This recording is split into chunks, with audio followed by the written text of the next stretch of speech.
So, Dr. Sandler, Sir. you can cure depression and anxiety. Yeah.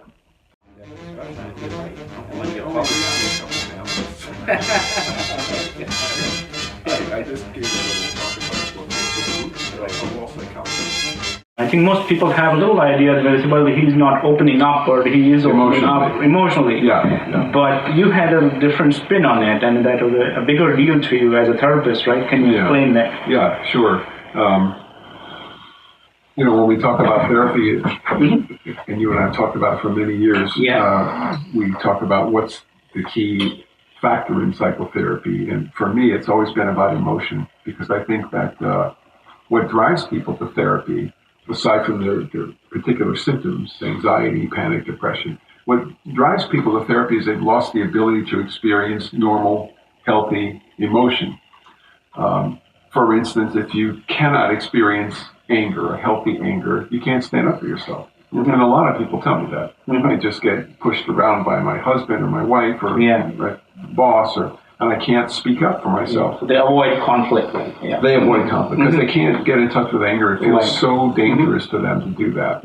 Or people can't get in touch with grief, so they don't want to get close to anybody, because then they might face another unbearable loss. And for them, some loss in the past was just unbearable. And some people can't experience healthy pride and joy. They've been beaten down and they don't feel they deserve it. I think that's what drives people to therapy and creates all the symptoms, anxiety and panic and depression. So for me, emotion is key. And when somebody says, well, why should I open up? In therapy, that's what's in my mind. And you have a little, even a bigger thing, like you talk in your book, is this philosophical thing about people, expanding and contracting, Can you explain a little bit about that? That is not Freud, per se. That's that is you. That's right. That's right. I've taken it and tried to elaborate on it, but Freud had a brilliant pupil and a protege, Wilhelm Reich. It's a lot to be said about Reich. People said he was a nut or something. Well, he got a bad reputation, but he was really brilliant and was maligned unfairly by his colleagues. But Reich said, what is emotion? A question that I never really heard discussed in my 4 years of residency, because there's all this theory about emotion, but it hasn't been translated into the psych training for residents. But Reich said, what is emotion? And he said, it's expansion and contraction. We expand and open up with good feelings, pride and joy and love, and then we contract with anxiety and pain and guilt and shame. I read this years ago, and it kind of stuck in my mind. I didn't know what to do with it, but it stuck in my mind. And then as I started doing therapy, I could see people in front of me just contracting, like shriveling up in shame and guilt and anxiety. And then if we were successful working together and I could get through the defenses and the patient could open up with some anger or open up with some grief, like, why did that happen to me? I was an innocent kid, I didn't deserve it. I would see them expanding. That's what Reich was talking about. And he said it's physiological too, that you have, you get vasoconstriction of the capillaries when you're in a state of emotional contraction. And I think that's what we see in common parlance when we say, oh, I got cold feet, I didn't want to buy that house with a big mortgage. Cold. And what do we say about somebody when he's really angry? He got hot. And subsequent research showed that he was right. And they did physiological testing with certain emotions. There was an opening up of the capillaries and the fingertips got warmer. And other emotions, they got colder. Reich was brilliant. And, this expansion is also probably linked into attachments, right? So when you're expanding, you're opening yourself up to the world, and so it kind of helps you relate better to other people. Of course. You want to connect with other people and feel more positive feelings for other people, and you sometimes let them know that one way or another. And when you're doing therapy, you go after the feelings. So like some people they do talk about their trauma, and when I start talking to them about their past, they said, "Oh, I've talked about this several times. It's not going to do me any good."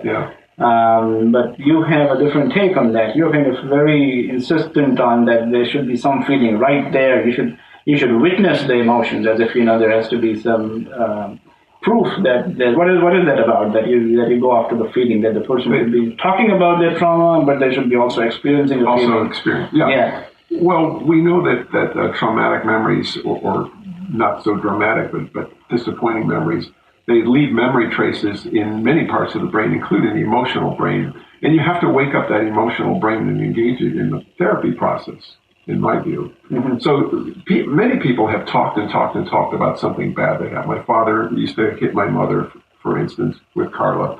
They can talk about it, and the frontal lobes are working very nicely. But the deeper parts of the emotional brain, the amygdala is part of it, as you know, they're asleep. They're taking a nap. And so the frontal lobe says, okay, it wasn't my fault. I was a good kid, for instance. And so the patient walks out with a positive thought about herself. Mm-hmm. But that doesn't change the symptoms unless there's also some feeling which says that the emotional part of the brain is engaged, and you're changing the memory deep in the emotional part of the brain that says, I was a good kid, I didn't deserve this. So when she first starts to have some feeling in chapter 2 in my book, I know that she started to experience it. And sure enough, one of the first things she says is, I would never treat a child like that, the way they treated us. I would never treat a child like that. So what's happening is she's saying, this is unfair. This is not the way it should have been. Yeah. I think she spent most of her life thinking, well, that's how I grew up. That was normal. Yeah. But when she gets in touch with the emotion, she says, I'm not going to condone this. I'm not going to ever treat a child like that. And then later on, she gets married and has a child. And I hope that this helped her be more compassionate to the child. Yeah. To have the feeling. So just thinking about things is not enough. It's important. Right. But it's not enough. And ironically, once you get into the feeling, the cognitions change too. The thoughts change. Once you get to the feeling, the thought change. Can you explain a little bit more about that? Yeah. Well, in the case of Carla, when she gets to the feelings about how bad it was, what her parents did, then her thoughts change, like, this is never, ever going to happen to my child. It should never have happened to me. Rather than, I guess that's the way life is. Right, yeah. Okay. To go on the way she was, I think it's possible she would have a child, the kid would come home from school being bullied, and she'd say, well, that's just life. Yeah. Like, I had it worse than that. Yeah. Parents do that sometimes because they haven't gotten in touch with their own trauma. Yeah. So there are two brains.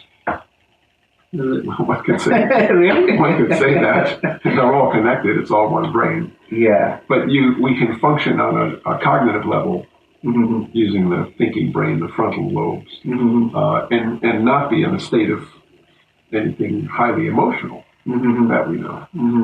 Which is fun, So there are two separate areas in the brain, about one dealing with emotions and one dealing with thoughts. No, they're all interrelated. They're interrelated pathways. Right. The point, and there's a lot of research to back me on this.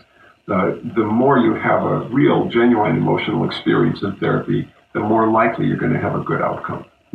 You can sit and talk intellectually and get some understanding, and that's fine. But the outcomes will be better if you can actually experience some of the affect, the emotion. I just gave it a